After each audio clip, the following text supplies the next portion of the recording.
नमस्कार। परिचर्चा में आप सभी का स्वागत है। अभी परीक्षा का जो डेट लगभग घोषित हो चुका है, फरवरी में एग्ज़ाम होने वाला है और परीक्षा दूसरी परीक्षा के लेकर बच्चे बड़ा चिंतित रहते हैं। जो पढ़ने वाले हैं, नहीं पढ़ने वाले कोई चिंता नहीं है। परीक्षा जनवरी में हो, दिसंबर में हो, कोई मतलब नहीं है, वो अपने मन के राजा है। लेकिन जो पढ़ने वाले हैं, देश के जो भावी कर्णधार हैं, जिस पर भविष्य है, आने वाले दिनों में IITian, doctor, engineer, IAS, IPS जो भी दे रहा है, तो इस परीक्षा को भी क्या लेते हैं, बहुत अच्छा लेते हैं। तो परीक्षा बहुत बड़ा चीज़ है, ये पैरामीटर है नापने का, जांचने का। सरकार इस पर लिबरल हो रही है, लिबरल होने से काम नहीं चलेगा। सर, मैथमेटिक्स में बहुत लड़के फेल करते हैं, क्रॉस लगता है। आप क्या कहना चाहेंगे? पास होने का कुछ उपाय बताइए कि बच्चे कम से कम 33% से ऊपर कैसे मार्क्स लाएं।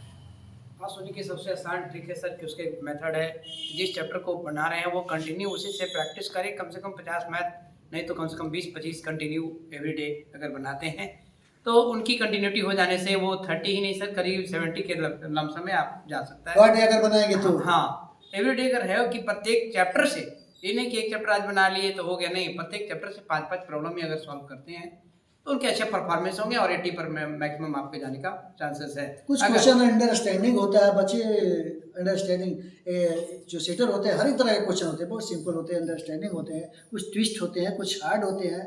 तो उसके लिए हमारे स्टूडेंट क्या करते हैं कि थोड़ा सा अगर क्वेश्चन को इधर से उधर मूव करवाया जाता है तो बच्चे घबरा जाते हैं कि तो मैंने पढ़ा ही नहीं, क्योंकि आई जे लाइक टू पैरोट्स, तो जैसा हो गया है कि मैंने बता दिया a+b का होल स्क्वायर, तो वो ढूंढने लगते हैं कि a+b ही नहीं, x y कहाँ से आ गया, c+d कहाँ से आ गया, ये तो सर पढ़ाया ही नहीं। ये मोटो बना करके हमारे स्टूडेंट उसको इग्नोर कर देते हैं। ये नहीं होना चाहिए। मैं बार बार समझाता हूँ लोगों को कि अगर a+b आपको है तो वहाँ m+n भी आ सकता है, वहां पे आपको C+D भी आ सकता है। आप इस पर भी फोकस करो ना। फार्मूला प्रोवाइड किया गया तो फार्मूले पे पूरे डीलिंग करना है।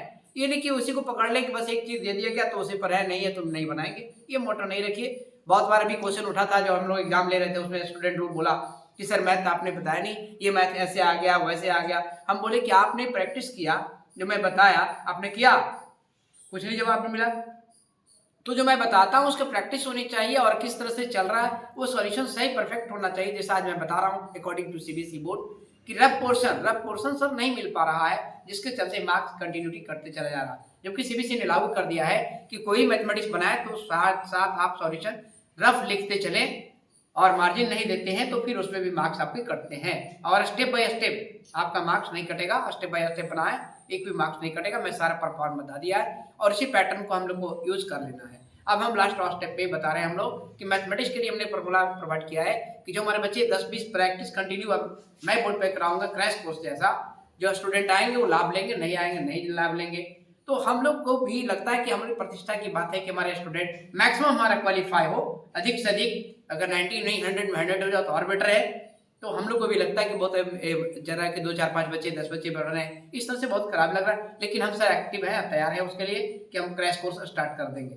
बस एक सप्ताह के बाद, एक सप्ताह हमारे पास है, थोड़ा सा 1-2 चैप्टर बचा हुआ उसको कंप्लीट कर लेते हैं, उसके बाद हम क्रैश कोर्स के लिए स्टार्ट हो जाएंगे। बहुत अच्छा। अगर टीचर चाहेंगे तो बच्चे आगे आएंगे और उसको जगाना पड़ता है। बच्चे को ज्ञान क्या है, क्या हमारा भविष्य क्या है, कैसे टाइमली उसको फिक्स करेंगे सर कि जो 3 घंटे आपको एग्जाम दिया जा रहा है, मैं 2 घंटे में टेस्ट लूंगा, आप कितना बनाते हो और कितना मार्क्स आता है अगले आप ले लो। बहुत अच्छा।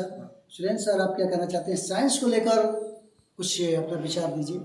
सर, बायोलॉजी चैप्टर में 2 सेक्शन है, एक बॉटनी और जूलॉजी। हम अक्सर देखते हैं कि बायोलॉजी में फिगर का बहुत बड़ा इम्पोर्टेंस होता है और फिगर से बच्चे भागते हैं। तो मेरा क्या नाम है कि फिगर से घबराए नहीं और फिगर घर में प्रैक्टिस करें और मेन जो पॉइंट है उस पर वो ज़्यादा फोकस करें और उसको थोड़ा एक्सप्लेन करें। इसके लिए घर में बहुत ज़्यादा स्टडी करना पड़ेगा और फिगर पर ज़्यादा ध्यान देना पड़ेगा। नॉमिनेटेड फिगर का इसमें बहुत ज़्यादा इम्पोर्टेंस होता है, उसमें मार्क्स भी अच्छा उठता है।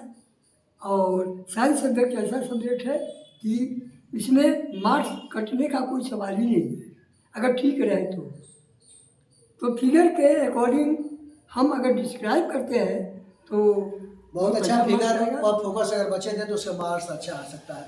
सर, आपसे चलते हैं, सोशल साइंस के बारे में आप एक्सपर्ट हैं, सोशल साइंस में 4 विषय होता है, चारों विषय पढ़ना कैसे आसान हो सकता है, कैसे अच्छा मार्क्स आ सकता है? सबसे बड़ी पहली चीज तो सर है कि बहुत मैंने देखा है बच्चे टाइम मैनेजमेंट पे फोकस नहीं करते। क्या करते हैं कि वो एक क्वेश्चन पे बैठे और करते रहेंगे और लास्ट में क्या करते हैं उनका कई क्वेश्चन छूट जाता है।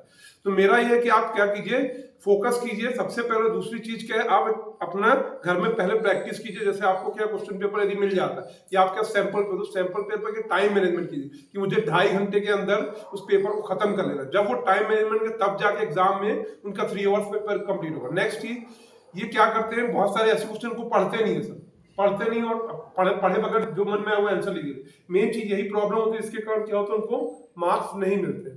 इसी कारण क्या होता है, उनको मार्क्स कम हो जाते हैं सर। डायग्राम के बारे में आपका क्या कहना है? डायग्राम बहुत इंपॉर्टेंट है सर। बिना डायग्राम के बहुत से ऐसे क्वेश्चन हैं जिन्हें बिना डायग्राम के हम एक्सप्लेन कर ही नहीं सकते। तो डायग्राम बहुत जरूरी है, डायग्राम पर प्रैक्टिस करना होगा। बहुत बहुत बहुत ज्यादा सर। 100 में 100 वही बच्चे लाते हैं जो डायग्राम पर जिसका पकड़ होता है। सर, जैसे कि पॉलिटिकल साइंस जो भी है, तो सब विषय का अपना अलग महत्व है। जैसे ज्योग्राफी में सर मैप है, मैप अगर प्रैक्टिस कर लिए तो पूरा इंडिया के बारे में पूरी जानकारी मिले तो सारे क्वेश्चन उनको बन जाएंगे। तो आप लोग परिचर्चा में भाग लिया, आप सभी को बहुत बहुत थैंक्स, बहुत बहुत